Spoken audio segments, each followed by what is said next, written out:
एक टीनेजर को स्केटबोर्डर बनना था, पर वो एक लड़की से मिलता है और वो प्रेग्नेंट हो जाती है। क्या अब वो अपनी जिम्मेदारी से भागेगा या फिर सारे प्रॉब्लम्स का सामना करेगा? क्या उन दोनों का प्यार टिक पाएगा? ये हम आज की हमारी मूवी स्लैम, ये 2017 की एक रोमांटिक हॉलीवुड मूवी में देखने वाले हैं। अगर आपको वीडियो अच्छा लगता है तो प्लीज लाइक और कमेंट जरूर कर दीजिएगा। बिना किसी देरी के एक्सप्लेनेशन स्टार्ट करते हैं। मूवी स्टार्ट होती है और हम हमारे मेन कैरेक्टर सैम को स्केटबोर्डिंग करता हुआ देख सकते हैं। वो एक लड़की को देखता है जो उसे बहुत ही अच्छी लगती है और किसी से वो टकरा गया और वहीं पर नीचे गिर जाता है। आज रात उसकी मदर को एक पार्टी में जाना था जहाँ पर आने से सैम मना कर रहा था। मदर को वहाँ पर ड्रॉप करने के लिए सैम की जरूरत थी। वो कहता है कि कल अगर तुम मुझे बाइक लेकर जाने दोगे तो मैं तुम्हें यहाँ पर छोड़ सकता हूँ। मदर चाहती थी कि सैम अंदर आकर उस पार्टी को एंजॉय करे, पर सैम इसके लिए मना कर रहा था। मदर अंदर आने के लिए उसे 5 यूरोस देने वाली थी, तो इस वजह से सैम मान जाता है। अंदर आकर उसने आसपास देखा तो पार्टी में एक लड़की उसे पसंद आती है। हमारी और एक मेन कैरेक्टर है और इसका नाम है एलिस। वो जाकर एलिस के पास बैठ जाता है और स्माइल कर रहा था। एलिस कहती है कि क्या मैं तुम्हें फनी लगती हूँ? सैम कहता है कि बहुत सारी चीजें फनी होती है, ऐसी एक चीज मुझे याद आ गई। एलिस कहती है कि अब तुम यहाँ पर मुझे पटाने की कोशिश कर रहे हो तो पॉसिबल होने नहीं वाला। वो बहुत ही बोर हो चुकी थी। सैम कहता है कि अगर तुम इतनी बोर हो तो यहाँ पर क्यों हो? एलिस कहती है कि घर मेरा ही है, मेरे पेरेंट्स की पार्टी है। उसने फिर कहा कि मेरे रूम में चलते हैं। उसे स्केटबोर्डिंग की वीडियो दिखा दिया। सैम कहता है कि ये तो मेरा पैशन है। उसने वीडियो बहुत बार देखी थी। उन दोनों में कुछ बातें हुई तो एलिस कहती कि हम दोनों को डेट पर जाना चाहिए। सैमुअल को भी अच्छा लगता है। पार्टी खत्म हुई और सैमुअल एलिस के बारे में सोच रहा था। ऊपर से एलिस फिर से उसे आवाज लगाती है, कहती कि मुझे कॉल करना। अगले दिन सैम ने अपने फ्रेंड से बात की और कहा कि मुझे एक बहुत ही ब्यूटीफुल सी लड़की मिली। मैं उसके साथ डेट पर जाने वाला हूँ, पर मैं डर रहा हूँ कि उसके सामने मैं कुछ गलत ना कर दूं। उसे बहुत ही लाइक करता था। उसका फ्रेंड भी उसका मजाक लेता है, कहता है कि तुम्हारी इतनी घटिया सी शक्ल है तो वो भी तुम में क्यों इंटरेस्टेड होगी। सैम और एलिस मूवी का प्लान बनाते हैं और सैम बहुत ही नर्वस था। बहुत सारे ड्रेसेस वो चेंज करता है। उसके बाद वो दोनों कॉफी पीने के लिए आए। एलिस कहती कि मेरा पढ़ाई में मन नहीं करता। उसने बहुत सारी अलग अलग चीजें ट्राई की पर कुछ भी उसे अच्छा नहीं लगता। उसके पेरेंट्स हर एक चीज के लिए उसे सपोर्ट करते हैं। सैम कहता है कि कभी कभी एक चीज को पकड़ कर रखना ये बाद में बहुत ही काम में आता है, जैसे स्केटबोर्डिंग। सिर्फ एक ट्रिक करने के लिए सालों लग जाते हैं, पर जब भी आदमी फेल होता है फिर भी लोग उसे सपोर्ट करते हैं कि एक दिन वो कर दिखाएगा। और जब वो कर दिखाता है तो सब लोग उसके लिए चीयर करते हैं। अपना गेम उसे बहुत ही अच्छा लगता था, जिसमें हार जीत ज्यादा मैटर नहीं करती। उन्हें मूवी पर जाना था, पर एलिस कहती है कि मेरे घर पर हम चल सकते हैं। घर पर कोई भी नहीं था तो दोनों इंटीमेट होने लग गए। सैम को इसका कोई भी एक्सपीरियंस नहीं था, इस वजह से वो बहुत ही नर्वस है। एलिस उसे पूछती कि क्या तुमने प्रोटेक्शन लाया है? सैम कहता है कि मुझे लगा था कि हम दोनों मूवी देखने के लिए जा रहे हैं। वो अपने पेरेंट्स के रूम से लेकर आती है। सैम अभी डर रहा था कि शायद एलिस के पेरेंट्स घर पर आ जाएंगे। एलिस इस बात पर गुस्सा होके कहती है कि अगर तुम मुझ में इंटरेस्टेड नहीं हो तो यहाँ से चले जाओ। सैम सचमुच में जाने लग जाता है। एलिस कहती है कि तुम खुद को समझते क्या हो? मैं इतना ज्यादा स्मार्ट नहीं हूँ तो क्या मेरे साथ तुम नहीं रह सकते? सैम कहता है कि ऐसा कुछ भी नहीं है, मैं सिर्फ जरा नर्वस हूँ। तुमने जब मुझे डेट के लिए बुलाया तो मैं फिगर आउट नहीं कर पाया कि तुम जैसी लड़की मुझ में इंटरेस्टेड कैसे है। जब से हम फर्स्ट टाइम मिले तब से मैं तुम्हारे ही बारे में सोच रहा हूँ। एलिस को ये बातें अच्छी लगती है और इसके बाद वो दोनों इंटीमेट हो गए। इसके बाद वो एक दूसरे से मिलने लग गए थे और उनकी रिलेशनशिप बहुत ही अच्छी चल रही थी। एक दिन सैमुअल एलिस के पेरेंट्स से मिलता है। एलिस के पेरेंट्स सैम से पूछते हैं कि तुम्हारा आगे चलकर क्या प्लान है। सैम बता नहीं रहा था तो एलिस ने कहा कि आगे चलकर सैम को कैलिफोर्निया जाना है और वहां पर वो स्केट करना चाहता है। एलिस के पेरेंट्स पूछते हैं कि तुम्हारी मदर का इस पर क्या कहना है। सैम कहता है कि मेरी मदर हर एक चीज के लिए मुझे सपोर्ट करती है। एक दिन सैम अपनी मदर के साथ डिनर करने के लिए बाहर गया। सैम और एलिस हमेशा साथ रहते थे तो मदर कहती कि क्या तुम दोनों के बीच में कुछ चल रहा है? तुम्हारी एज में तुम दोनों को बहुत ही केयरफुल रहना चाहिए। मैं जब 16 साल की थी तभी प्रेग्नेंट हो गई थी और इसी वजह से मेरी पूरी लाइफ बर्बाद हो गई। तुम दोनों को जरा केयरफुल रहना चाहिए। सैमुअल की मदर जिस तरीके से हमेशा उसे याद दिलाती है कि 16 इयर्स पर प्रेग्नेंट होना उसकी लाइफ की बहुत ही बड़ी मिस्टेक थी, ये बात सैमुअल को अच्छी नहीं लगती। आज उसका एलिस के साथ कांटेक्ट नहीं हो रहा था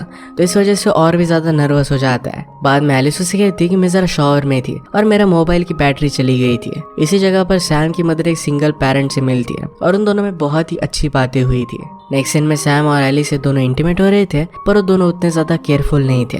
नेक्स्ट सीन में हम देखते हैं कि सैम और एलिस सैम की एंड के यहाँ पर डिनर के लिए आए हुए थे। सैम की एंड भी जब वो 17 साल की थी तभी प्रेग्नेंट हो गई थी और इसी वजह से अपने करियर में वो आगे नहीं बढ़ पाई। उसे एक मॉडल बनना था। ये सब बातें सुनना सैम को अच्छा नहीं लगता। नेक्स्ट सीन में फिर से सैम एलिस के पेरेंट्स के साथ डिनर कर रहा था। उसके फ्यूचर के प्लान्स के बारे में उसे फिर से पूछा जाता है। इस तरीके से अगर वो एलिस को डेट करेगा तो उसके फ्यूचर को उसे सही तरीके से फिगर आउट करना पड़ेगा, फिर वो अपने पैशन को शायद फॉलो नहीं कर पाएगा। इस बात से उसे घुटन महसूस होने लग गई। उसे बाकी चीजों में फंसना नहीं था, सिर्फ उसे स्केटिंग करनी थी। वो एलिस को इग्नोर करने लग जाता है और जाकर स्केटिंग करता है। पैरेलल में हम देखते हैं कि सैम की मदर एक आदमी को डेट करने लग गई थी। ये वही आदमी था जो डिनर पर उस रात उनसे मिला था। एलिस बार बार सैम को मैसेज करती है पर वो कोई भी रिप्लाई नहीं देता। रात में वो डायरेक्टली उसके घर पर आके सैम अपनी मदर से कहता है कि उसे कुछ भी बता दो पर उसे ये मत कहना कि मैं घर पर हूँ। मदर एलिस से कहती कि वो सुबह से घर पर नहीं आया, वो भी उसके लिए वरीड है। मदर आकर सैम को कहती है कि अगर अब तुम एलिस के साथ नहीं रहना चाहते तो उसे सब कुछ सच सच बता दो। इस तरीके से उसे ट्रीट करना सही नहीं है। एलिस ने सैम को मैसेज किया और कहा कि मुझे पता नहीं है कि तुम मुझसे क्यों नहीं मिलना चाहते, पर अगर तुम नहीं चाहते तो मैं तुमसे कांटेक्ट नहीं करूंगी। इसके बाद डायरेक्टली एक मंथ गुजर चुका था। आज सैम का बर्थडे था। उसकी मदर इसके लिए एक्साइटेड थी पर वो जरा थका हुआ था तो सो जाता है। उसे अचानक से एलिस का मैसेज आया। एक लोकेशन पर 11 बजे उसे मिलने के लिए बुला दिया और ये बात बहुत ही अर्जेंट थी। सैम रेडी होकर गया तो एलिस उसे कहती कि मेरा पीरियड आया नहीं है, इसका मतलब है कि शायद वो प्रेग्नेंट है। सैम कहता है कि क्या तुमने कुछ टेस्ट वगैरह किए? एलिस कहती कि मैं डर रही थी, उसे सपोर्ट की जरूरत थी। वो डिसाइड करते हैं कि दोनों साथ में जाकर कल टेस्ट लेने वाले हैं। घर जाकर सैम अपने फैमिली के साथ टाइम स्पेंड करता है। उसका एक स्केटबोर्डिंग का आइडल था और हमेशा उसके ही बुक्स वो पढ़ा करता था। उस बुक में जब उसे फर्स्ट बेबी हुआ तो वो 24 इयर्स का था। सैम ने रियलाइज किया कि उसके पास कोई भी करियर नहीं है और अपने बेबी के लिए प्रोवाइड नहीं कर सकता। अपने आइडियल की एडवाइस अब उसे कुछ भी काम नहीं आएगी। रात में सोकर जब वो उठता है तो उसने एक टाइम जब मारा था। उसका बेबी हो चुका है और आधी रात में वो रो रहा था। वाइलिस के साथ सोया हुआ था। बेबी को अटेंड करने का अब उसका टर्न था तो उसे बेबी को शांत करना पड़ता है। सुबह उठकर उसने देखा तो एलिस की फैमिली के साथ वो रह रहा है। अपने स्कूल को उसने कंटिन्यू किया था। वो घर पर वापस आया तो ओफो से मिलने के लिए उसकी मदर आई हुई थी। वो जब उठती है तो हम देखते हैं कि वो भी प्रेग्नेंट है। ये सब बातें उसके लिए बहुत ही शॉकिंग थी। अचानक से उसकी नींद खुलती है तो ये सब एक सपना था। अब आज उसे एलिस के साथ टेस्ट करवाने के लिए जाना था। वो डर जाता है और अकेले वहाँ से एक ट्रिप लेने के लिए भाग जाता है। एलिस ने उसे बहुत बार कॉल करने की कोशिश की पर तंग आकर अपना मोबाइल वो सी में फेंक देता है। वो रात में एक पार्क के पास आया जहाँ पर एक लड़की को अंदर जाने में ट्रबल हो रहा था तो उन्हें वो हेल्प करता है। उन लड़कियों ने कहा कि तुम हमारे साथ चल सकते हो। एक्चुअली वहाँ पर एक पार्टी हो रही थी। पार्टी में एक लड़की से मिलता है। उससे उसने कुछ बातें की पर वो लड़की अगले ही दिन कहीं और जाने वाली थी तो उनमें कुछ भी आगे नहीं बढ़ने वाला। सब लोग डांस करते पर बाद में वहाँ पर पुलिस आ गए और उन्होंने सैम को अरेस्ट कर लिया। मदर सैम पर बहुत ही ज्यादा गुस्सा थी।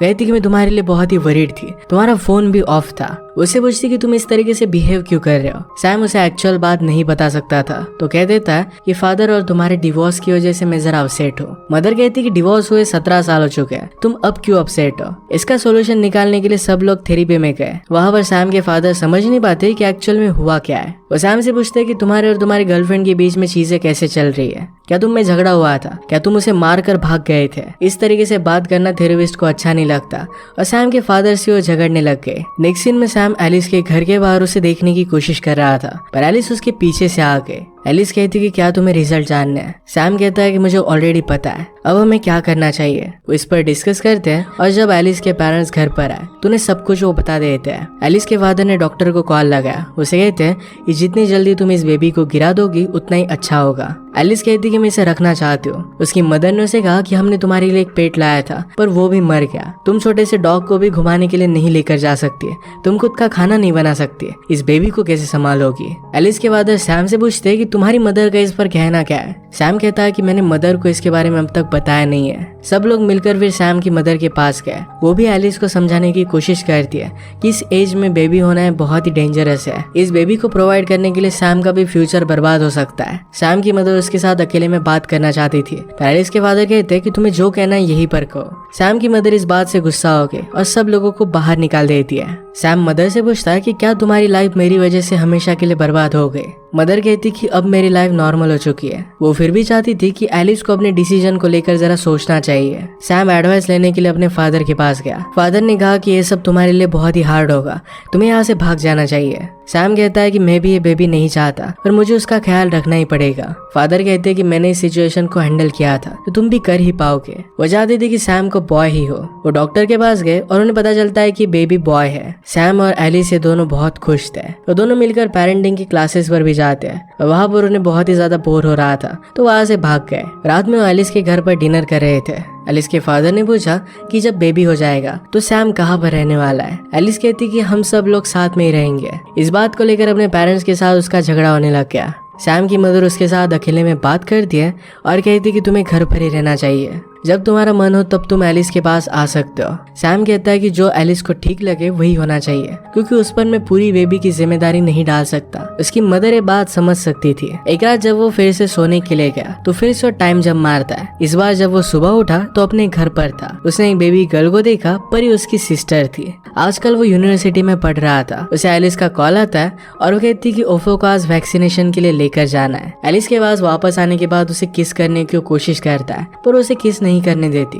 क्योंकि उन दोनों में अब वैसी रिलेशनशिप नहीं थी। उसका बेटा अब जरा बड़ा हो चुका था। उसे देखकर वो बहुत ही सरप्राइज था। ओफो को वैक्सीनेशन लेने के लिए लेकर गया, पर उसे ओफो का रियल नेम पता नहीं था। उसके सरनेम को लेकर भी वो कंफ्यूज हो जाता है। तो हॉस्पिटल की लेडी कहती है तुम्हें कल वैक्सीनेशन के लिए आना चाहिए। हॉस्पिटल से निकलते वक्त उसने एक लड़की को नोटिस किया। उसे लगता है कि शायद वो उस लड़की को जानता है। बाद में ओफो के साथ स्केटबोर्डिंग की जगह पर आ जाता है। वहाँ पर उसे कहता है कि 2 मिनट यहीं पर रुकना, और वो स्केटबोर्डिंग करने लग गया। उसका ध्यान नहीं था और ओफो उसे कहीं पर भी मिल नहीं पाता। वो बहुत ही ज्यादा वरीड हो चुका था। वो फाइनली उसे ढूंढ लेता है। उसे कहता है कि तुम्हारा नाम क्या है। ओफो उसे बताता है कि मेरा नाम रूफस है। ओफो को ड्रॉप कर सैम घर पर आया। अपनी मदर से रात में वो बात करता है। वो कहता है कि लाइफ में मैं ओवरऑल किस तरीके से परफॉर्म कर रहा हूँ। उसकी मदर कहती कि 10 में से तुम 7 पर हो। सैम ने पूछा कि मेरे 3 मार्क्स कहाँ पर गए। मदर कहती कि तुम्हें अपनी लाइफ में बहुत सारी चीजें सीखनी है, वो जब तुम सीख जाओगे तो 3 नंबर्स भी तुम्हें मिल जाएंगे। इसके बाद जब वो अगली सुबह उठा तो फिर से प्रेजेंट में था। उसका रिजल्ट आया था और वो सब कुछ सब्जेक्ट में पास हो चुका है, तो नेक्स्ट ईयर वो जा सकता है। इसके बाद वो एलिस के साथ हैंग आउट करता है। उसने कहा कि मुझे प्रॉमिस करो कि हम हमारे बेटे को कभी भी ऐसा नहीं बताएंगे कि हमारी लाइफ की मिस्टेक था। वो शायद हमारा जीना बर्बाद कर देगा, पर इसका एहसास हम उसे कभी भी नहीं दिलाएंगे। एलिस भी इस बात के लिए हाँ कहती है। सैम अपनी यूनिवर्सिटी के एग्जाम में था, तभी अचानक से उसे कॉल आता है और एलिस लेबर में थी। ये बात उसकी प्रोफेसर ने भी सुनी थी और वो कहती कि जल्दी से वहाँ पर चले जाओ। एलिस और सैम दोनों बहुत डरे हुए थे। एलिस उसे गाना लगाने के लिए कहती है। इसके बाद डिलीवरी सक्सेसफुल हुई। एलिस ने सैम से पूछा कि इस गाने का सिंगर कौन है। वो सिंगर देखता है तो सिंगर का नाम था रूफस। इसी वजह से अपने बेटे का नाम उन्होंने रूफस रखा था। उसने सबसे कहा कि हम इसे प्यार से ओफो बुलाएंगे। एलिस के पेरेंट्स और सैम की मदर इस बात पर झगड़ने लग गए कि इसका सरनेम क्या रहेगा। फाइनली एलिस कहती है कि सैम का सरनेम ही हमारे बेटे का सरनेम रहेगा। सैम फिर एलिस के साथ ही रहने लग गया। बीच रात में बेबी रोता था, उसे उसकी जरूरत पड़ती थी तो सैम उसका ख्याल रखता था। एक रात सब लोगों से मिलवाने के लिए उन्होंने पार्टी रखी थी। इस वक्त सैम के फादर भी आते हैं। पार्टी में कुछ लड़कियां सैम से बात कर रही थी तो फादर कहते हैं तुम्हारी छोटे बेबी की वजह से बहुत सारी लड़कियां तुमसे अट्रैक्टेड होगी। सैम कहता है कि मैं तो एलिस के साथ हूँ। फादर कहते हैं कि तुम्हारी रिलेशनशिप ज्यादा टाइम तक नहीं चलने वाली। मैं और तुम्हारी मदर जब तुम्हारा ख्याल रखते थे तो हमेशा तुम्हारे बारे में सोचते रहते थे। किसी और चीज के बारे में सोचने के लिए हमें टाइम ही नहीं था। हम दोनों में दूरियां बहुत ही ज्यादा बढ़ गई थी। सैम उनसे कहता है कि मैं आपकी तरह नहीं हूँ। सैम स्टडी करता था और एलिस चाहती थी कि उसे और भी हेल्प करे। इस बात की वजह से उनमें झगड़ा होने लग गया। पहले तो उनमें रिलेशनशिप बहुत ही अच्छी थी और आजकल वो एक दूसरे के करीब भी नहीं आते।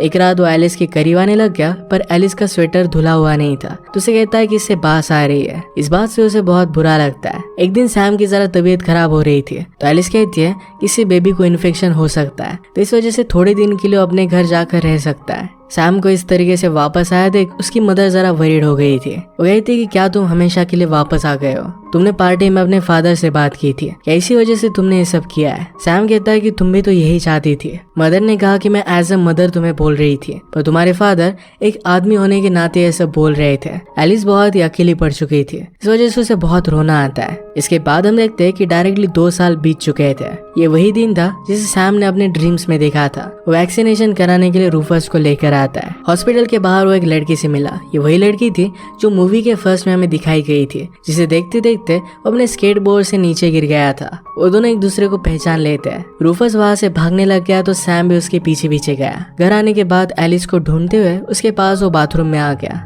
एलिस उसे बाहर निकालने की कोशिश करती है। सैम ने कहा कि वैसे भी मेरे पास बहुत ही अच्छे ऑप्शंस है। इस बात से एलिस गुस्सा हो गई। उसे प्रेगनेंसी की वजह से अपनी बॉडी को लेकर जरा इनसिक्योर लग रहा था। सैम उसे कहता है तुम पहले जितनी ब्यूटीफुल थी उससे भी और भी ज्यादा अब तुम ब्यूटीफुल लगती हो। इसके बाद वो करीब आ गए और इंटीमेट हो जाते हैं। सैम कहता है कि हम हमारी रिलेशनशिप को और एक चांस दे सकते हैं, पर बाद में उन्होंने रियलाइज किया कि करना सही नहीं होगा। उनकी लाइफ में डायरेक्शन अलग थी और अपने बेटे के लिए एक अच्छा फ्यूचर वो देना चाहते थे। अगर शायद रिलेशनशिप में कुछ प्रॉब्लम्स है और वो झगड़ने लग गए तो बहुत ही कॉम्प्लिकेटेड हो जाएगा। इसी वजह से एक दूसरे से दूर रहने का डिसाइड करते हैं। रात में सैम अपनी स्केटबोर्डिंग की जगह पर आया, जो ट्रिक को बहुत सालों से ट्राई करने की कोशिश कर रहा था। वो फाइनली आज वो कर पाता है। आज रात फिर से उसने टाइम जंप मारी। वो रियलाइज करता है कि जिस लड़की से मूवी के फर्स्ट में मिला था वो अब उसकी गर्लफ्रेंड है। आज रूफस का बर्थडे था तो उसे मिलने के लिए जा रहे थे। रूफस अब 4 साल का हो चुका था।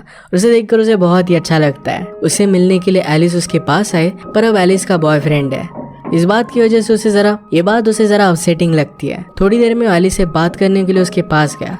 एलिस उसे घर में लेकर गई। उसे कहती कि हमारे बारे में किसी को भी पता नहीं चलना चाहिए। और इसके बाद वो दोनों इंटीमेट होने लग गए। इसका मतलब है अब भी उन्होंने अपने रिलेशनशिप को कंटिन्यू किया था। वो कितना भी एक दूसरे से दूर जाने की कोशिश करे, कितने भी प्रॉब्लम्स आ जाए, फिर भी एक दूसरे के साथ ही रहना चाहते हैं। इसी के साथ ही मूवी एंड हो जाती है। अगर आपको एक्सप्लेनेशन अच्छा लगता है तो प्लीज इसे लाइक और कमेंट जरूर कर दीजिएगा। ये बहुत सारी मूवीज लेकर आता रहता हूँ, तो प्लीज चैनल को सब्सक्राइब कर दीजिए और बेल नोटिफिकेशन आइकन दबाना मत भूलिएगा। हम फिर से मिलेंगे और एक नई मूवी के साथ। तब तक के लिए थैंक यू और आप अपने आप का ख्याल रखिए।